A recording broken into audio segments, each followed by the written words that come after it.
I'm Scott Sommer.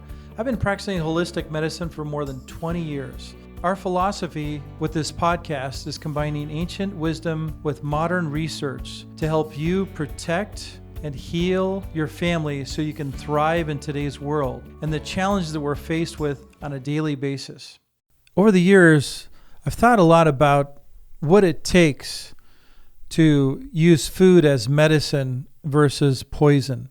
And the best analogy I came up with is that if you wanted to become a sumo wrestler, it's actually a formula. So when you think of a sumo wrestler, think of these guys that are just huge, massive, full of fat.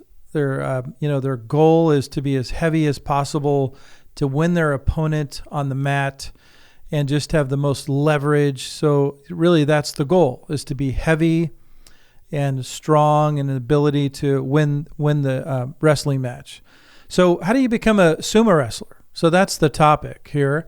And the truth is that, you have to eat a special type of diet. And that is that you have to eat a high carbohydrate diet. So you'd eat lots of rice, breads, bagels, pizza, everything you can imagine that would turn to sugar in the body would be like the perfect type of food to be a sumo wrestler.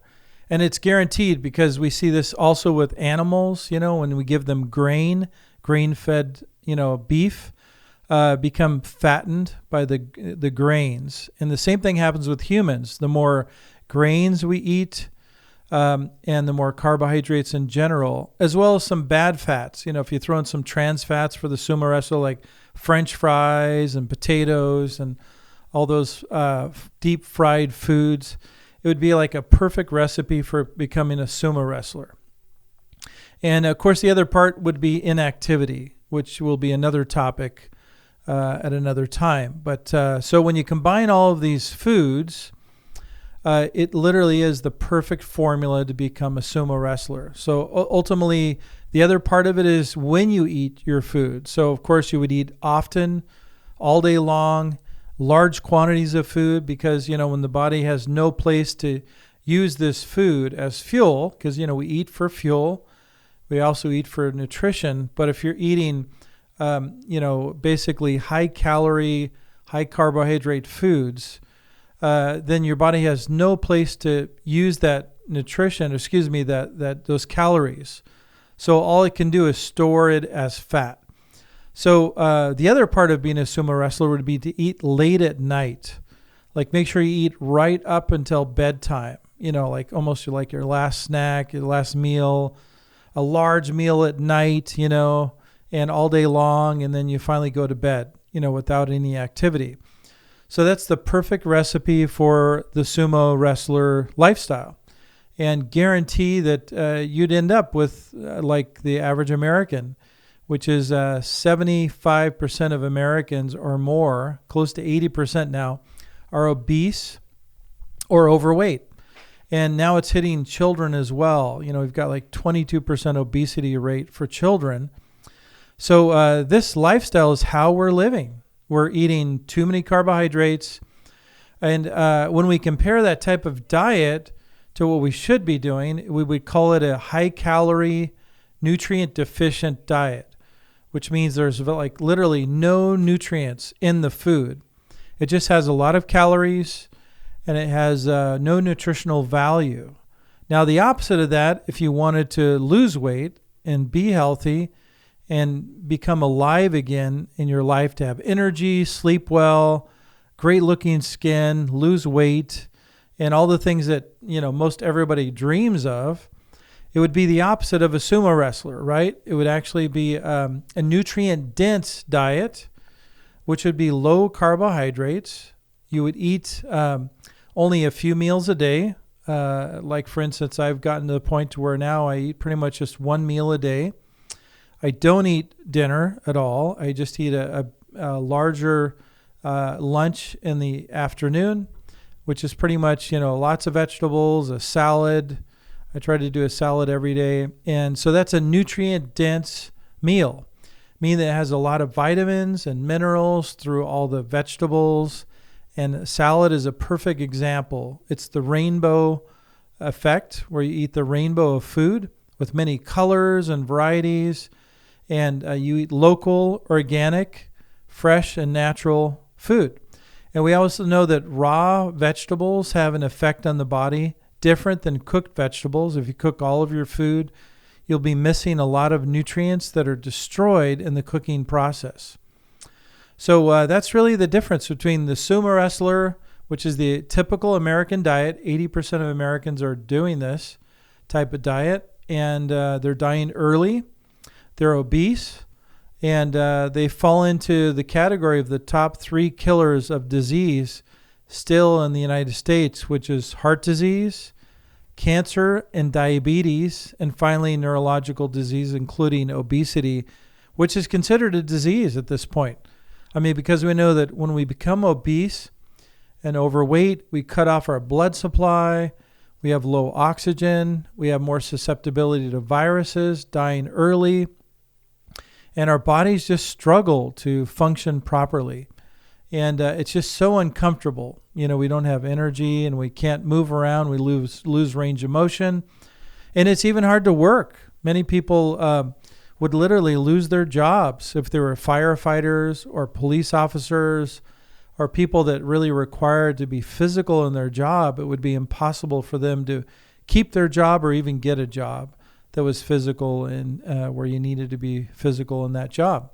So let's talk about some foods that are kind of landmines. You know, let's call them food mines. Basically, they're things that are just full of toxins, you know, that people don't realize. And so let's talk about chicken for a minute. So, you know, when I tell this to patients over the years, they just can't believe it that they have to give up chicken. So it's probably the most common meat that people eat on a regular basis, like literally daily. Sometimes they have 2 to 3 servings of chicken every day. It's the cheapest form of meat. It's the fastest growing animal. They literally, from inception, hatching of the egg of a chicken to the time that they're harvested and slaughtered, it's really a short incubation period of time, unlike a cow or other animals as far as meat. And so the problem with that is that they're full of hormones. They're injected with antibiotics because they're so sick. And they're in such close quarters, and so they tend to get sick, so they put a lot of antibiotics in their feed. In fact, more antibiotics are used in animal feed and for animals than human consumption combined. And so that's where most antibiotics are used, in animal feedlots, to keep them alive and to help them from not getting sick until time of slaughter.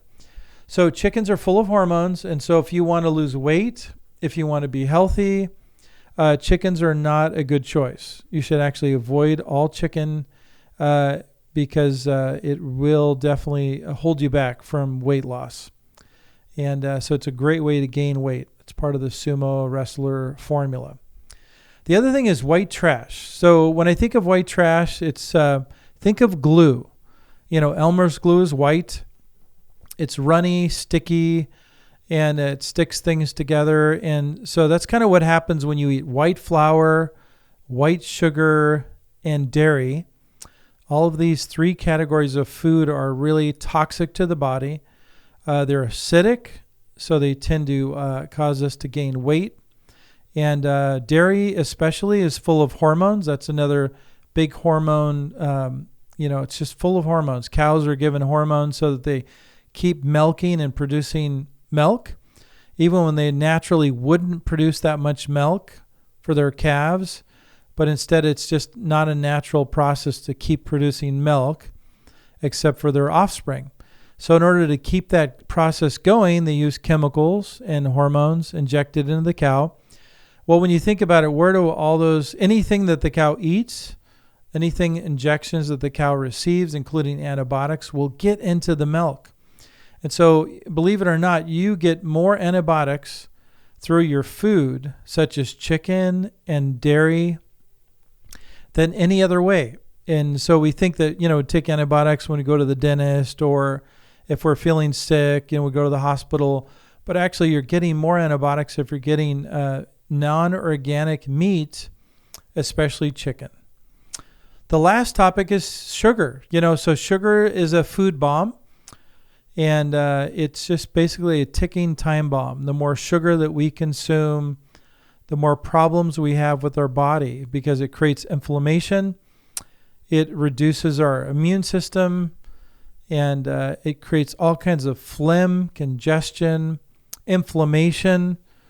People feel sick after eating sugar. They lose their energy, and it leads to weight gain as well as diabetes. So we know anything including carbs as well as sugar, just white refined sugar, because really we didn't have, even heart disease didn't really exist until the 1900s.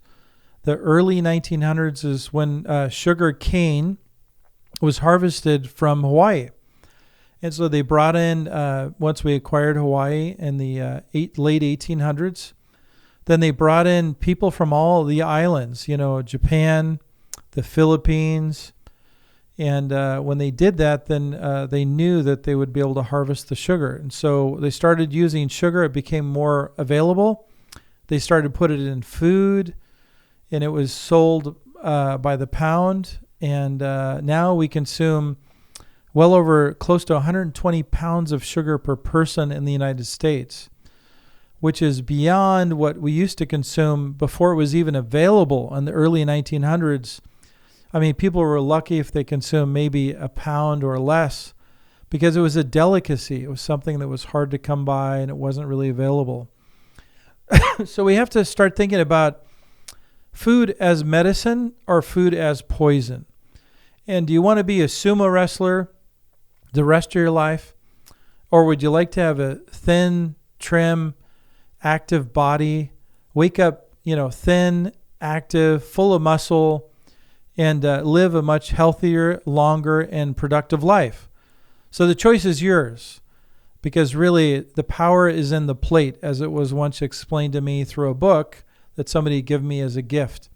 The power is in the plate. So basically what we put on our plate, what we eat, when we eat, how much we eat, really will determine whether or not we will become a sumo wrestler or a fine-tuned superhero with energy and leaps and bounds of ability to accomplish the things we need to in life. The choice is really yours. So let's think about, for a minute, I want you to look at a bowl of salad. So just visualize, just the best salad you've ever had, handmade, of course, homemade rather. And, so you'd have different colors of the rainbow, radishes and maybe some kale, some spinach, some tomatoes, and cucumbers, and all these amazing foods, onions, garlic maybe, and with some just amazing dressing, like olive oil and vinegar, which is the cleanest dressing you can make.